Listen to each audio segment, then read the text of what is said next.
Welcome my dear रॉकर्ट्स, कैसे हैं आप सभी। आज हम लेकर आ गए हैं एक तमिल मूवी जिसका नाम है अनबारीवु। हमें उम्मीद है कि ये फैमिली ड्रामा आपको जरूर पसंद आएगा, इसीलिए वीडियो को बिना स्किप किए एंड तक जरूर देखिए। बाकी आप चैनल पर नए हो तो उसे सब्सक्राइब भी कर दें। मूवी की शुरुआत में हमें पशुपति नाम के एक आदमी का वॉइस ओवर सुनने को मिलता है जो एक पॉलिटिशियन है। वो बताता है कि कैसे उसे पदवी मिली। फ्लैशबैक में हमें मायांदी नाम के एक आदमी को दिखाते हैं जो उस रीजन का एक बहुत इन्फ्लुएंशियल आदमी है। पशुपति इसी घर में नौकर था और उसका एम्बिशन था वो किसी तरह मायांदी के इन्फ्लुएंस को पूरी तरह से यूज करके एक पॉलिटिशियन बन जाए। इसके लिए वो एक प्लान बनाता है। पशुपति का एक दोस्त होता है जिसका नाम है प्रकाशम। वो मायांदी की बेटी लक्ष्मी से प्यार करता है और लक्ष्मी भी उसे चाहती है। मायांदी की डेथ से दोनों रजिस्टर मैरिज करने का फैसला करते हैं, लेकिन रजिस्टर ऑफिस जाने के बाद दोनों मायांदी की अनुमति लेने का फैसला कर लेते हैं। वे जैसे ही रजिस्टर ऑफिस से बाहर आते हैं तो वहां पर मायांदी आ जाता है और प्रकाशम को पीटने लगता है। तभी मायांदी का दोस्त जगदीशन आकर उसे समझाता है कि बेटी की यही मर्जी है तो तुम्हें खुद उसकी शादी इस लड़के से करवा देनी चाहिए। तुम जैसा बड़ा आदमी सड़क पर लड़ने लगा तो लोग क्या समझेंगे। मायांदी भी इस बात को मान जाता है, लेकिन वो ये शर्त रखता है कि शादी के बाद प्रकाशम को मेरे घर में ही रहना होगा। प्रकाशम भी मानकर शादी कर लेता है। इनकी लाइफ खुशियों से भरी होती है और उनके जुड़वा बेटे होते हैं। एक का नाम अनबू, दूसरे का अरिबू।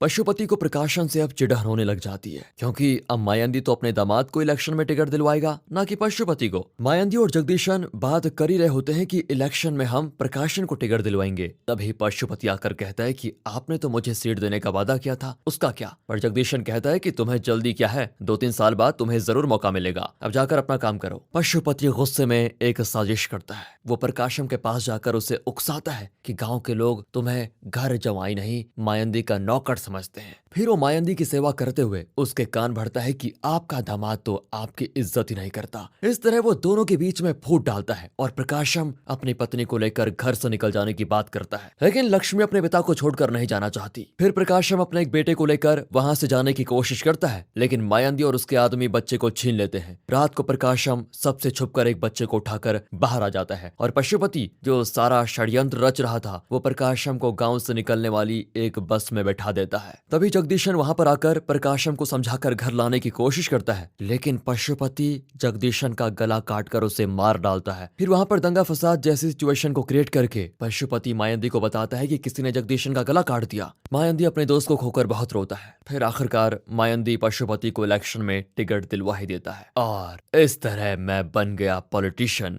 हमें अपना फ्लैशबैक बताकर पशुपति अपना नरेशन खत्म करता है। यहाँ सीन होता है कट और हमें 24 साल के बाद का सीन दिखाया जाता है। गांव में जल्लीकट्टू चल रहा होता है और पूरे गांव में त्योहार का माहौल होता है। पास ही में एक मेडिकल कैंप चल रहा होता है जहां कायल नाम की एक डॉक्टर पेशेंट्स को देख रही होती है। दरअसल ये अनबू और अरिबू की कजन है। तभी वहां पर प्रकाशम का एक रिश्तेदार जिसका नाम सिंगराम है वो आकर कायल से जबरदस्ती बात करने लगता है। दरअसल कायल इसकी भी कजन है, लेकिन वो सिंगराम को इग्नोर कर देती है। अब उस त्योहार को देखते हैं जहां आसपास के गांव के लोग सबसे बेहतरीन सांड लेकर आए होते हैं। गांव के नौजवान उन्हें अपने काबू में करने की कोशिश करते हैं। अगला सांड अनबू का होता है जो आज तक किसी के काबू में नहीं आया, पर वहां कुछ लोग कहते हैं कि इस साल तो हमें अनबू के सांड को एक सुई लगाकर खत्म कर देना चाहिए। तभी अनबू का सांड मैदान में आता है। खिलाड़ी उसे छूने से भी डर रहे होते हैं। फिर एंट्री होती है अनबू की जो अपने सांड को लेने आया है, पर वो देखता है कि सांड के शरीर में तो सुई लगी हुई है, लेकिन ठीक से घुसी नहीं। वो चिल्लाता है कि ये किसने किया। तब 2 आदमी भागने लगते हैं। अनबू उनका पीछा करता है। लक्ष्मी मायांदी से कहती है कि वो जरूर खून खराबे पे उतर आएगा, आप प्लीज उसको रोक लीजिए। मायांदी भी कह देता है कि बेटी मैं संभाल लूंगा, तुम घर जाओ। ये कहकर वो लक्ष्मी को भेज देता है, पर वो खुद भी अपने पोते के साथ उन आदमियों को चेस करके खूब धुलाई करता है। घर पर अब उसे लक्ष्मी डांटती है कि मैंने आपको अनबू को रोकने के लिए कहा था, लेकिन आप भी उसके साथ मिलकर उनको पीट गए। नाना और पोता न जाने कब सुधरेंगे।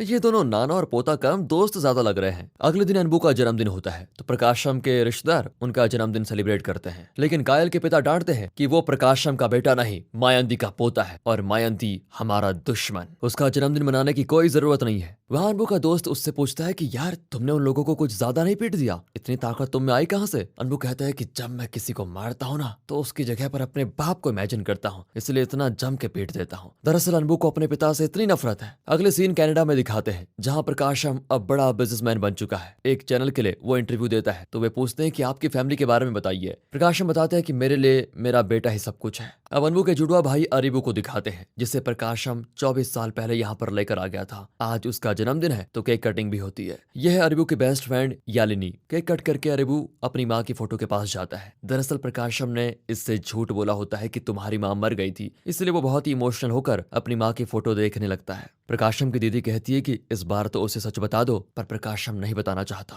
यहाँ गांव में दिखाते हैं कई सालों से मंदिर का एक फेस्टिवल रुका हुआ है, क्योंकि मायंदी और प्रकाशम के परिवार के बीच तकरार चल रही है और बात बात पर इनकी लड़ाई शुरू हो जाती है। ज्यादातर गांव वाले मायंदी के परिवार को ही सपोर्ट करते हैं और उन्हें ज्यादा इज्जत दी जाती है। इसी वजह से प्रकाशम के रिश्तेदारों के साथ बहुत ही बुरा सलूक किया जाता है। सभा में सिर्फ अनबू के परिवार को बैठने के लिए चेयर दी जाती है। ऊपर से अनबू पैर पर पैर रखकर बैठा होता है। अब सिंगाराम चिल्लाता है कि पैर नीचे करो, लेकिन अनबू कौन सा उसकी बात मानने वाला था। अब इनके बीच दोस्ती कराने के लिए कलेक्टर तक आ जाता है, लेकिन मायंदी कहता है कि आप कुछ भी कह लीजिए, लेकिन हम इन लोगों के साथ मिलकर मंदिर का रथ नहीं खींचेंगे, हम अकेले ही कर लेंगे। ये कहकर वे घर आ जाते हैं। यहाँ लक्ष्मी अपने पति की फोटो को साफ कर रही होती है, तो अनबू गुस्से में कहता है कि इसी आदमी की वजह से आज नाना जी को प्रकाशम के परिवार के हाथ अपमान सहना पड़ रहा है और तुम हो कि उसकी फोटो को निहार रही हो। तभी मायंती अनबू को थप्पड़ मार देता है कि माँ से इज्जत से बात करो। अनबू रोता हुआ चला जाता है। लक्ष्मी दुखी हो जाती है कि मेरी वजह से आपको बहुत दुख पहुंचा है। मायंती कहता है कि ऐसा मत कहो बेटी, तुम्हें तो मेरी जिंदगी हो। वहाँ कनाडा में दिखाते हैं तो अरिबू कॉलेज जा रहा होता है। प्रकाशम ने उसको 3 बॉडीगार्ड्स भी दिए होते हैं, लेकिन वो मना करके चला जाता है और उसके कॉलेज में यालिनी भी पढ़ती है। इसी बीच वहाँ पर एक लड़का आता है और अरिबू उसका मजाक उड़ाने लगता है। वो लड़का तो गुस्से में अरिबू को मारने जाता है, लेकिन तभी एक प्रोफेसर आकर अरिबू को उसकी क्लास में भेज देता है। फिर वो एक स्टूडेंट से बात करता है, तो ऐसा लगता है कि वो भी अरिबू को ही प्रोटेक्ट कर रहा है। सिक्योरिटी भी अरिबू को बड़े ध्यान से देख रहा होता है। अरिबू को शक होता है कि ये सब मुझे प्रोटेक्ट करने की कोशिश कर क्यों रहे हैं। तब पता चलता है कि ये सब बॉडीगार्ड्स हैं जिन्हें अरिबू के पिता प्रकाशम ने अपॉइंट किया है। यार ये पापा मुझे कभी अकेला नहीं छोड़ेंगे, ये सोचकर अरिबू परेशान हो जाता है। यहाँ सिंगाराम भी पॉलिटिक्स में आना चाहता है और पशुपति से मदद मांगता है। पशुपति भी इन दोनों ग्रुप्स के बीच फूट डालकर अपना पॉलिटिकल गेम खेलना चाहता है। वो सिंगाराम से कहता है कि तुम मंदिर का रथ जला दो, मैं तुम्हें अगले इलेक्शन में टिकट दिलवा दूंगा। सिंगाराम भी ऐसा करने के लिए मान जाता है। दूसरी ओर अनबू अपने दोस्त की शादी में जाता है, तो वहाँ कायल भी आई होती है। अनबू को उससे चिढ़न होती है, क्योंकि वो अनबू के पिता के साइड के रिश्तेदार है। वो कायल को बहुत चिढ़ाता है, लेकिन कायल भी चुप नहीं रहती। इसी बीच सिंगाराम रथ को जलाने के लिए तैयार कर रहा होता है, पर एंड वक्त पर अनबू आकर उसको पीटने लगता है। पशुपति दूर बैठा हुआ सब कुछ देख रहा होता है। इतने में मायंदी वहां पर आ जाता है, तो पशुपति उसे रोकने की कोशिश करता है। मायंदी उसको थप्पड़ मारकर कहता है कि उन लोगों ने रथ को जलाने की कोशिश की और तुम मुझे रोक रहे हो। सबके सामने थप्पड़ खाकर पशुपति बहुत ही इंसल्टेड फील करता है। फिर मायंदी जल्दी से इस मामले को निपटा कर चला जाता है। सभी चले जाते हैं, लेकिन पशुपति वहीं खड़ा रहता है और फैसला करता है कि इस अपमान का बदला मैं जरूर लेकर रहूंगा। वहाँ कॉलेज में दिखाते हैं तो जो लड़का अरिबू को मारने आया था, वो अरिबू के बारे में कुछ डिटेल्स कलेक्ट करके अरिबू की क्लास में आता है। वो कहता है कि मुझे लगा तुम बहुत रईस फैमिली से बिलोंग करते हो, पर आज पता चला कि तुम्हारी औकात क्या है। ये कहकर वो एक फोटो डिस्प्ले करता है, जिसमें अरिबू नहीं बल्कि अनबू अपने नाना जी के साथ होता है। उन फोटोज से अरिबू जान जाता है कि उसकी माँ जिंदा है। वो अपने पिता प्रकाशम पर गुस्सा होता है कि आपने माँ के बारे में मुझसे झूठ क्यों बोला। प्रकाशम कहता है कि तुम्हें क्या लगता है मैं अपनी वाइफ को मिस नहीं करता? बेटा तुमसे ज्यादा तो मैं मिस करता हूँ, लेकिन मैं वहाँ जा नहीं सकता क्योंकि वहाँ हमारी जान को खतरा है। अरिबू कहता है कि मुझे माँ और अपने भाई को देखना है, उसके लिए मैं किसी भी मुसीबत का सामना करने को तैयार हूँ। इस तरह अरिबू आकर इंडिया में अपने लोगों के पास गाँव में पहुंच जाता है। वहाँ एक डॉक्टर होता है जो अरिबू को अनबू समझकर उसे गाँव में ड्रॉप करना चाहता है। रास्ते में अनबू मार पीट कर रहा होता है। उसे देखकर डॉक्टर को शौक लगता है कि अगर वो अनबू है तो तुम कौन हो? मैं उसका भाई अरिबू हूँ। डॉक्टर कहता है कि अगर गाँव वालों को पता चला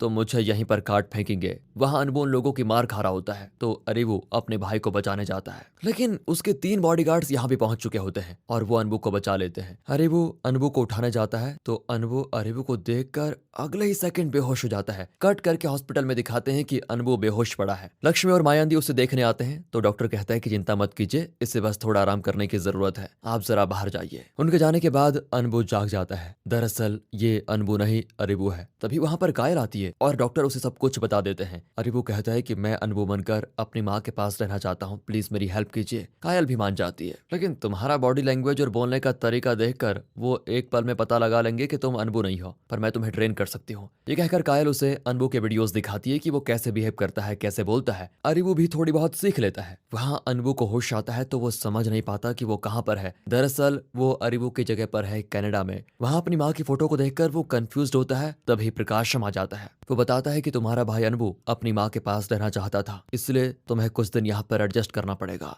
अनबू जो अपने पिता से सख्त नफरत करता था, वो कहता है कि अरिबू तो माँ के साथ बहुत खुश रहेगा, लेकिन मैं यहाँ आपके साथ एक पल भी खुश नहीं रह पाऊंगा। यहाँ दिखाते हैं तो डॉक्टर मायंदी को बताता है अनबू ठीक हो गया है, लेकिन कुछ दिन के लिए वो बात बात पे इमोशनल हो जाएगा, आप जरा उसको संभाल लीजिएगा। और तभी अरिबू अनबू बनकर बाहर आता है और इमोशनल होकर नाना जी को गले लगा लेता है। फिर घर आकर अपनी माँ को देखते ही उसे बेहद खुशी होती है। इतने साल से वो माँ के प्यार के लिए तरस गया था और अब वो मिला है तो अरे वो बहुत खुश होता है। वो अपने पिता को कॉल करके कहता है कि यहाँ सब मुझसे बहुत प्यार कर रहे हैं, मैं सच बताने वाला हूँ इनको। पर प्रकाशम कहता है कि बस वही गलती मत कर देना बेटा, अभी जितना प्यार मिल रहा है उससे दोगुनी नफरत मिलेगी तुम्हें। तभी वहां पर अनबू का सांड आ जाता है, जिसे देखकर अरीबू डर के मारे कुएं पर बैठ जाता है। अब ये देखकर लक्ष्मी को साफ पता चल जाता है कि ये अनबू नहीं है। वो कहती है कि तुम अरीबू हो ना। अरीबू कहता है हाँ माँ मैं अरीबू हूँ, लेकिन अनबू कहाँ है? माँ वो पापा के पास एकदम सेफ है, तुम हमेशा उसके बारे में सोचती हो, तुम्हें कभी मेरी याद नहीं आई क्या? लक्ष्मी बेचारी रो पड़ती है कि मुझे तुम्हारी और तुम्हारे पिता की रोज याद आती है। अरीबू अपनी माँ को शांत करता है। गांव में एक त्योहार मनाया जाता है जिसके बीच में मायंदी अरीबू से कहता है कि आज की घटना के लिए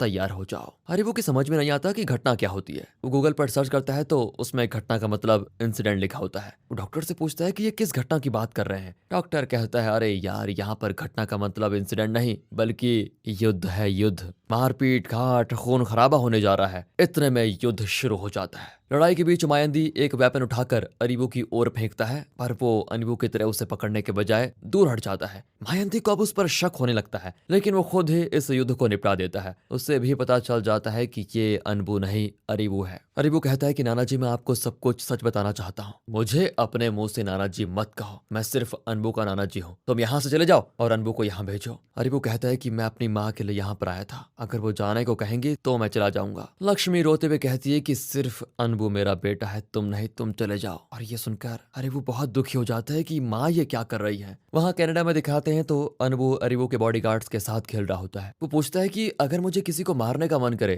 तो क्या आप लोग मेरे लिए वो काम भी करेंगे? वो कहते हैं कि हाँ जरूर करेंगे। अच्छा तो जाओ मेरे बाप को पीटो। इसकी बातें सुनकर प्रकाशम को हंसी आ जाती है। तभी वहां पर यालिनी आती है और कहती है कि मैं अरीबू की दोस्त हूँ। ये कहकर वो अनबू को गले लग जाती है। उसके जाने के बाद अनबू बॉडीगार्ड से पूछता है कि ये लड़की है कौन जो मुझे गले लगाकर चली गई। यहाँ से सीधा गांव की तरफ दिखाते हैं जहां अरीबू एक टेंट लगाकर रहने लग जाता है। मायंदी और गांव वाले उसको जगह खाली करने के लिए कहते हैं, लेकिन वो अपना लॉयर लेकर आ जाता है जो कहता है कि लीगली आप इससे गांव से नहीं निकाल सकते। पशुपति का पॉलिटिकल करियर भी अब मायंदी के इन्फ्लुएंस पर ही टिका हुआ था। वो मायंदी से कहता है कि एक फॉरेन कंपनी के लोग यहाँ एक प्रोजेक्ट के सिलसिले में आ रहे हैं, अगर उनका प्रोजेक्ट चला तो यहाँ के लोगों को बहुत फायदा होगा। मायंदी भी कह देता है कि अगर इसमें आप लोगों की भलाई है तो फिर देर किस बात की, तुम उन्हें बुला लाओ। अरबू कायल को बताता है कि कनाडा में पापा और आंटी के अलावा मेरा कोई रिश्तेदार नहीं था। यहाँ तो आधा गांव मेरे रिश्तेदारों से भरा पड़ा है, लेकिन मुझसे कोई बात तक नहीं करना चाहता। वो लोग बात करे या ना करे मैं तो हूं ना। ये कहकर कायल स्माइल करके चली जाती है। फिर क्या था, दोनों का लव शुरू।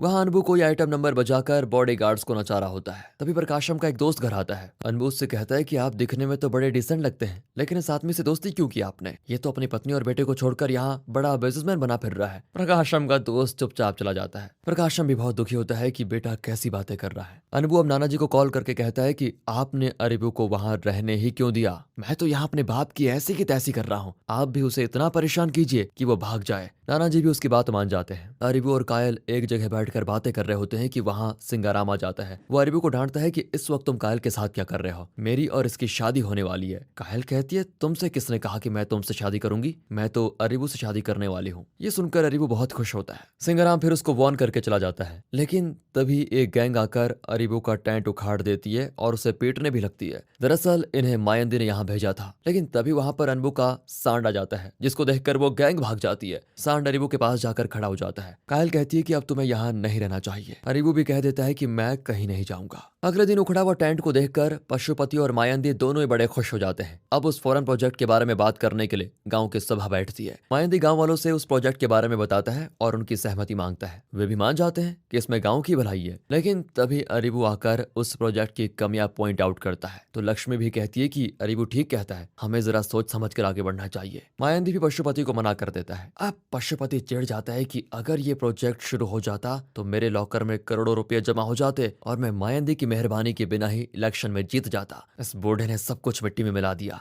यहाँ पर कायल अरीबू को अपने घर पर लेकर आती है और अपने पेरेंट्स से मिलवाती है। उन्हें अरीबू बहुत पसंद आता है और वे उसके पिता से बात करना चाहते हैं। अरीबू वीडियो कॉल पर अपने पापा से उन सब की बात भी करवाता है, पर कायल के पिता नाराज होते हैं और अरीबू उनसे बात करके उन्हें भी शादी के लिए कन्विंस कर ही लेता है। एक तरफ अरीबू और कायल की जोड़ी बन जाती है तो वहाँ कनाडा में अनबू और यालिनी के बीच भी प्यार हो जाता है। अगले दिन अरीबू कायल के साथ बात कर रहा होता है तो एक एक्सीडेंट हो जाता है जिसमें अरीबू की माँ लक्ष्मी घायल हो जाती है। तभी अरीबू अपनी माँ को एक्सीडेंट वाली कार से उठा लेता है। इतने में मायंदी अपनी कार लेकर वहां आता है और अरीबू माँ को उनकी कार में बैठा देता है। फिर भी लक्ष्मी को हॉस्पिटल लेकर जाते हैं, लेकिन तभी अरीबू देखता है कि एक और आदमी भी एक्सीडेंट में घायल पड़ा है। अरीबू उसे भी उठाकर गाड़ी के पास लाता है और अपने नाना जी को कार से उतरने के लिए कहकर उस आदमी को अंदर लेटा देता है। ये सब देखकर गांव वाले चौंक जाते हैं। सभी हॉस्पिटल पहुंचते हैं और डॉक्टर लक्ष्मी और उस दूसरे आदमी को बचा लेते हैं। यहाँ पर पशुपति आकर अरीबू को डांटता है कि तुमने उस आदमी को मायंदी की कार में क्यों चढ़ाया, वो दूसरी जात का है। अरीबू कहता है हाँ मुझसे गलती हो गई।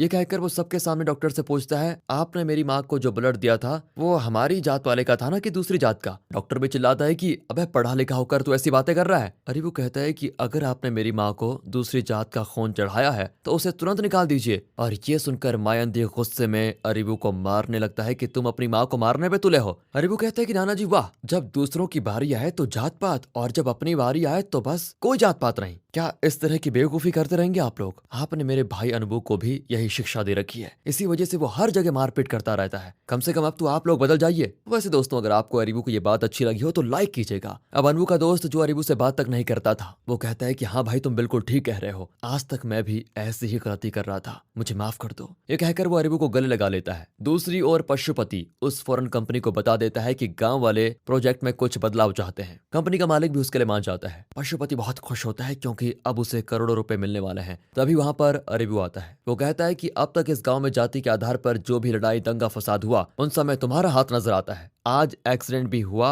वो तुमने ही करवाया, ये भी मैं जान चुका हूँ। पशुपति भी मान लेता है कि हाँ मैं अपनी पदवी को बनाए रखने के लिए कुछ भी कर सकता हूँ। अरीबू कहता है कि अब देखो मैं तुम्हारे साथ क्या करता हूँ। ये कहकर वो चला जाता है। अब पशुपति ठान लेता है कि इससे पहले अरीबू कुछ करे उसे खत्म करना होगा। वहाँ कनाडा में दिखाते हैं तो अनबू प्रकाशम के साथ बैठकर खाना खा रहा होता है और वो बात बात पर अपने पिता को ताने मारता है। प्रकाशम की दीदी गुस्से में चिल्ला देती है कि अपने पिता से ऐसे बात करोगे तुम। इस पर अनबू बरस पड़ता है कि जिस तरह आपको गुस्सा आ रहा है बचपन में मुझे भी बहुत गुस्सा आया जब लोग मुझसे पूछते थे ना कि तुम्हारा बाप कहाँ है, क्या करता है। मैं उन्हें कुछ कह नहीं पाता था। अपमान से डरकर मैंने स्कूल जाना तक बंद कर दिया। अगर मैं ऐसा हूँ तो इसका कारण सिर्फ और सिर्फ मेरे पिता हैं और कोई नहीं। ये कहकर अनबू गुस्से में घर से निकल जाता है, पर प्रकाशम उसको रोककर माफी मांगता है। बाप बेटा फिर एक जगह बैठकर बातें करते हैं। प्रकाशम कहता है कि उस वक्त मैंने जो किया ठीक नहीं किया बेटा, मुझे तुम्हारे बारे में सोचना चाहिए था लेकिन मैंने ऐसा नहीं किया, मेरी मजबूरी थी बेटा, प्लीज मुझे माफ कर दो। ये कहकर प्रकाशम चला जाता है। अब धीरे धीरे अनबू भी अपने पिता को समझने लगता है। यहाँ पर गांव में दिखाते हैं तो लक्ष्मी कायल के घर जाकर उसके पिता से बात करती है। दरअसल वो अपने बेटे अरीबू के लिए कायल का हाथ मांगने आई है, लेकिन कायल कहती है कि शादी के बाद आपके बेटे को घर जवाई बनकर रहना होगा। लक्ष्मी गुस्सा हो जाती है कि मायंती की बेटी आपके घर आई है, इसका मतलब ये नहीं कि आप लोग कुछ भी बोल दे। ये कहकर वो बाहर आ जाती है जहाँ अरीबू बैठा होता है। अरीबू पूछता है कि माँ आज तुम गुस्सा क्यों हो रही हो? उस दिन आपके पिता ने भी तो मेरे पापा को घर जमाई बनकर रखा था, तब आपको बुरा क्यों नहीं लगा? लक्ष्मी बिना कुछ कहे चली जाती है। अब पशुपति उस प्रोजेक्ट का नया प्लान दिखाता है जो कि लक्ष्मी को भी ठीक लगता है और वो प्रोजेक्ट का काम शुरू करने के लिए कह देती है। अब पशुपति के आदमी सिंगाराम को उकसाने लगते हैं। जिस लड़की के साथ तुम शादी करना चाहते थे उसके साथ तो अरीबू घूम रहा है, शायद उनकी शादी हो जाए। ये सुनकर सिंगाराम को गुस्सा आ जाता है और वो अरीबू को रास्ते से हटाने का पूरा प्लान बनाता है। एक दिन अरीबू अनबू के दोस्त के साथ बाइक में जा रहा होता है तो सिंगाराम और पशुपति के आदमी दोनों पर अटैक कर देते हैं। वे अरीबू पर चाकू चलाने वाले होते हैं लेकिन अरीबू ऐन वक्त पर उसे पकड़ लेता है। ये लोग चौंक जाते हैं क्योंकि अरीबू तो ऐसा नहीं कर सकता और तब पता चलता है कि ये अरीबू नहीं अनबू है। वो सबको खूब पीटता है। इसी बीच पशुपति के आदमी सिंगाराम को मारने की कोशिश करते हैं ताकि इसका इल्जाम अनबू पर लग जाए, लेकिन अनबू सिंगाराम को भी बचा लेता है। तब जाकर सिंगाराम को समझ में आता है कि पशुपति उसे डबल क्रॉस कर रहा था। अनबू पशुपति के आदमियों को मारकर भगा देता है। फिर वो सिंगाराम को समझाता है कि अगर तुम्हें नेता बनना ही है तो पहले लोगों की भलाई करो, वे खुद ही तुम्हें अपना नेता बना लेंगे। इस बार के इलेक्शन में मेरी बजाय तुम ही खड़े हो जाओ, मैं नाना जी से बात कर लूंगा। और अब प्रोजेक्ट लॉन्च का फंक्शन होता है तो मायंती को स्टेज पर चढ़ने नहीं दिया जाता। तब पशुपति स्टेज पर आकर कहता है कि आप किसी पदवी पर तो है नहीं, फिर स्टेज में आपको कैसे अलाउ करें? वो पीछे एक प्लास्टिक चेयर पड़ा है, जाकर उस पर बैठ जाइए। मायंती गुस्सा हो जाता है कि तुम्हें इस पदवी पर मैंने बैठाया और आज तुम मेरा अपमान कर रहे हो। पशुपति कहता है कि मालिक आप एकदम बुद्धू हैं, आप तो ये भी नहीं जान पाए कि मैंने आपका इस्तेमाल किया है, लेकिन अब मुझे आपके इन्फ्लुएंस की कोई जरूरत नहीं है। मेरे पास इतने पैसे हैं कि मैं आने वाले इलेक्शन इलेक्शंस में अपने पदवी को बनाए रख सकता हूँ। ये सुनकर मायंती बहुत दुखी होकर दूर बैठ जाता है। तभी वहां पर अनबू आता है। पहले तो मायंती उसे अरीबू समझता है, लेकिन अनबू उसे सच बता देता है और कहता है, नाना जी, जब तक हमारा परिवार बिखरा पड़ा रहेगा, पशुपति जैसे लोग हमारा फायदा उठाएंगे। हम सबको एक हो जाना चाहिए। स्टेज पर पशुपति उस फॉरेन कंपनी के मालिक को माला पहनाने जाता है तो वो कहता है कि सर, मैं मालिक नहीं हूँ, असली मालिक तो वहाँ कार में आ रहे हैं। पशुपति भी स्टेज से उतरकर उस कार के पास जाता है जिसमें से उतरता है प्रकाशम। पशुपति एकदम शॉक, लेकिन फिर भी वो उसे माला पहना देता है। अब अरीबू पशुपति पर हंसकर अपनी माँ और पिता के साथ स्टेज की ओर चलने लगता है। और अब फ्लैशबैक में दिखाते हैं कि कुछ देर पहले हुआ क्या था। अनबू और अरीबू एक हो गए थे और उन्हें एक साथ देखकर लक्ष्मी बहुत खुश होती है। इतने में वहां प्रकाशम भी आ जाता है और अब लक्ष्मी इमोशनल होकर रो पड़ती है। प्रेजेंट में दिखाते हैं तो प्रकाशम स्टेज पर होता है। मायंती को वो स्टेज पर बुलाता है कि ये आपकी ही कंपनी है। मायंती खुश होकर स्टेज पर आकर प्रकाशम को गले लगा लेता है। मुसीबत में परिवार को बिछड़ना नहीं, एक होना चाहिए, तभी पशुपति जैसे लोग हमारा फायदा नहीं उठा पाएंगे। क्यों पशुपति अंकल, मैंने ठीक कहा ना? ये लीजिए, पुलिस भी आ गई आपको ले जाने के लिए। ये कहकर अरीबू हंसने लगता है। तभी पुलिस पशुपति को अरेस्ट कर लेती है क्योंकि उसने कई प्रोजेक्ट्स के लिए घूस ले रखी थी। इस तरह मायंती और प्रकाशम का परिवार एक हो जाता है और आखिर में सब मिलकर मंदिर के रथ को खींचने लगते हैं। इसी के साथ दोस्तों, आप हमारे दूसरे चैनल मूवीज वेदर की तरफ जाइए, देखिए, पसंद आता है तो लाइक एंड सब्सक्राइब। मिलते हैं अगली वीडियो में, तब तक के लिए गुड बाय, ख्याल रखिए अपना, and finally thanks for watching.